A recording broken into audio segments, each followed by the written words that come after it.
तो ऑस्ट्रेलिया कहता है कि अगर ये हाईली स्किल्ड में आप आ जाते हैं या फिर इस कैटेगरी में सेमी स्किल्ड में भी आ जाते हैं या फिर कोई पर्टिकुलर सेट ऑफ स्किल आपके पास हो जाता है, तो अनलाइक बिफोर, पहले से कई गुना ज़्यादा अब आपको सक्सेस रेट देखने को मिलेगा।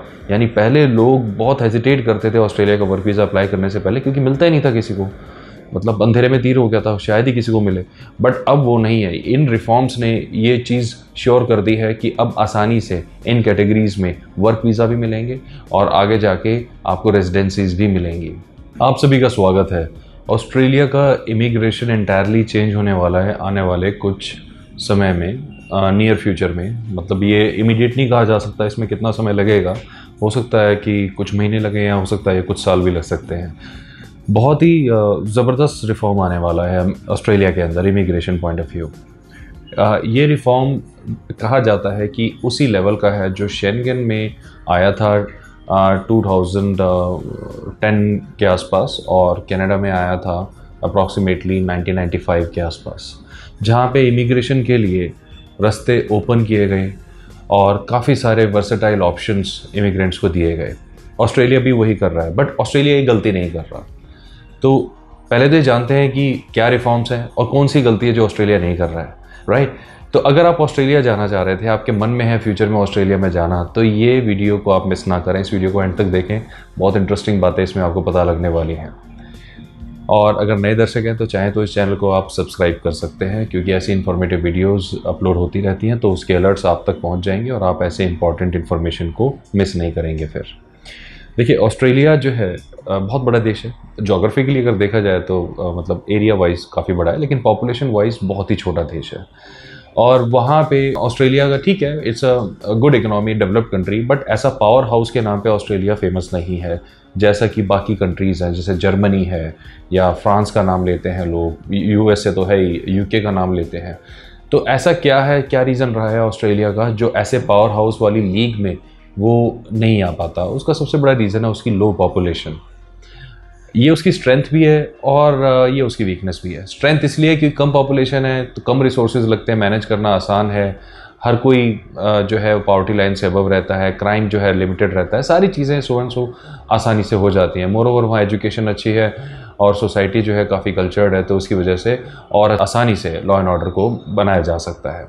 अब अगर पॉपुलेशन लो होती है तो उसकी वजह से इकोनॉमिकल डेवलपमेंट के ऑप्शंस बड़े लिमिटेड रहते हैं, ग्रोथ बहुत ही लिमिटेड रहती है।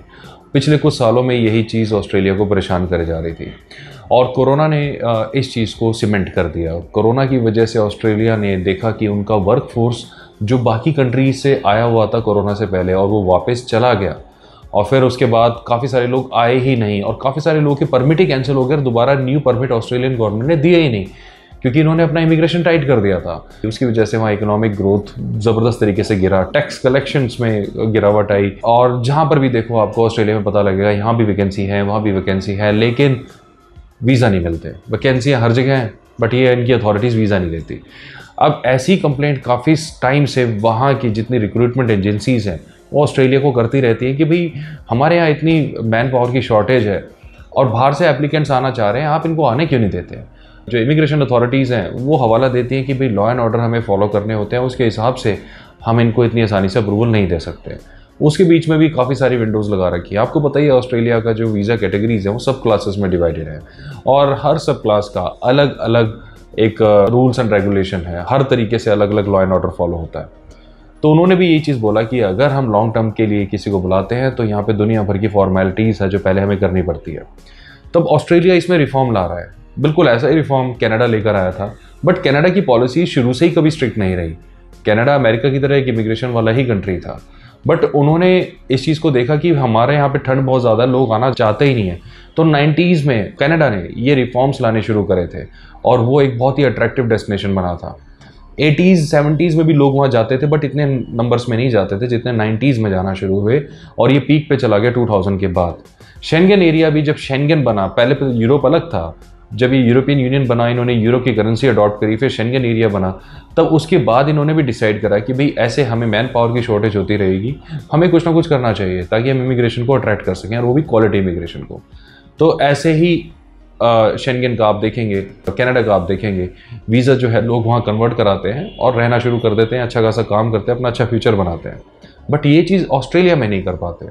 ऑस्ट्रेलिया में अगर आजकल कोई पॉलिसी फेमस हो रही है तो वो ये है कि लोग टूरिस्ट वीज़ा पे जाते हैं और फिर उसे स्टडी में कन्वर्ट कराते हैं, फिर उसके बाद जाके काम उनको मिलता है, फिर परमिट मिलता है, फिर जाके उनको पीआर मिलता है, सो एंड सो बड़ा लंबा चक्कर है। तो ऑस्ट्रेलिया कहता है कि अगर आप स्किल्ड पर्सनैलिटी हैं, आप स्किल्ड लेबर में आते हैं, या आपके पास कोई पर्टिकुलर सेट ऑफ स्किल्ड है, या फिर आप हाईली स्किल्ड इंडिविजुअल हैं, तो आपकी वीज़ा पॉलिसी हम रिलैक्स करते हैं।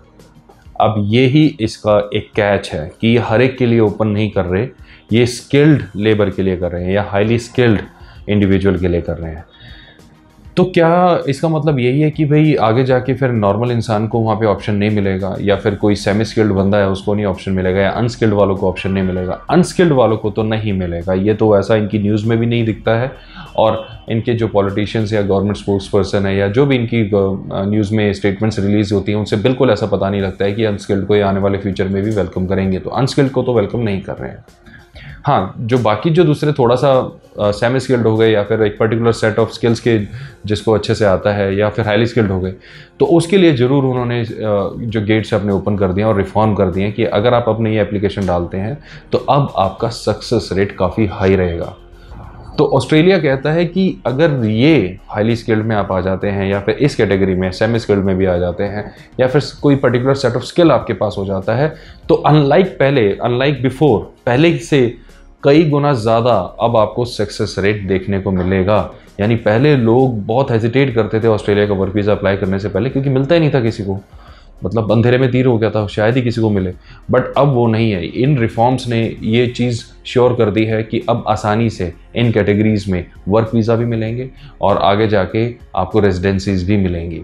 तो जब रेजिडेंसीज मिल जाती हैं, फिर उसके बाद सिटीजनशिप का प्रोसेस सभी को पता है कि आपको एक मिनिमम इतने साल वहाँ पे रहना पड़ेगा। रेजिडेंसी में यानी परमानेंट रेजिडेंसी भी हो सकती है, टेम्परेरी भी हो सकती है।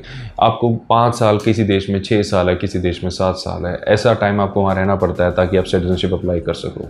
जब आप सिटीजनशिप अप्लाई करते हो किसी भी देश की, ये रूल हर जगह कॉमन है, आपको एक लैंग्वेज टेस्ट जो उस देश की लैंग्वेज है उसको क्रॉस करना होता है, दैट्स इट, उसको पास करना होता है, कहने का मतलब है। तो अगर आप ये सब कर लेते हैं तो सिटीजनशिप के मिलने के चांसेस आपके पीक पे चले जाते हैं। तो जैसा कि हमने वीडियो की स्टार्टिंग में बात करी थी कि ऑस्ट्रेलिया में शेंगेन और कनाडा वाले रिफॉर्म आने वाले हैं, बट ये रिफॉर्म तो कनाडा और शेंगेन के ठीक है, बट बिल्कुल वैसे तो नहीं है, वहाँ तो टूरिस्ट पे जाके भी कन्वर्ट हो जाता है। तो क्या ऐसा ऑस्ट्रेलिया में होने वाला है? वेल, अगर मैं आपको एक बात बोलूँ, सारी चीज़ों को अगर इवेल्युएट करा जाए बहुत ही बारीकी से, तो ऐसा लगता है कि आने वाले कुछ सालों में ये रियलिटी हो जाएगा।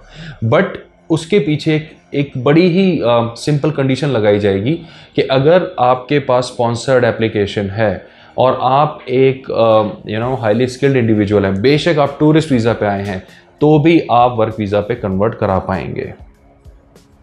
ये पॉसिबल हो सकता है। 1 साल, 2 साल, 5 साल टाइम फ्रेम मैं नहीं दे सकता, लेकिन आप इस स्टेटमेंट को याद रखिएगा, ये डेफिनेटली पॉसिबल हो सकता है आने वाले समय में ऑस्ट्रेलिया में। जिस तरीके से उन्होंने अभी अपनी स्टेटमेंट्स रिलीज़ करी हैं, अगर उनको बारीकी से एनालाइज किया जाए तो राइट, अगर उनकी गवर्नमेंट चेंज हो जाती है, कोई कोई दूसरी नेशनलिस्ट गवर्नमेंट आ जाती है जो एंटी मिग्रेंट है, फिर तो आप ये मान लीजिए बैक सीट पे चला जाएगा ये फॉर्मूला। बट अगर उनके जो प्रेजेंट जो रिफॉर्म्स हैं वो एक्चुअल में अगर रूल्स में बदल जाते हैं और एक्चुअल में इंट्रोड्यूस हो जाते हैं उनके सिस्टम में, तो फिर चाहे कोई भी गवर्नमेंट फ्यूचर में आ जाए, वो इतनी आसानी से इन रूल्स को नहीं हटा पाएगी। उसके लिए भी उनको फिर बहुत ही ज़्यादा पापड़ बेलने पड़ेंगे। हो सकता है, होने को क्या नहीं हो सकता, बट ऐसा लगेगा नहीं।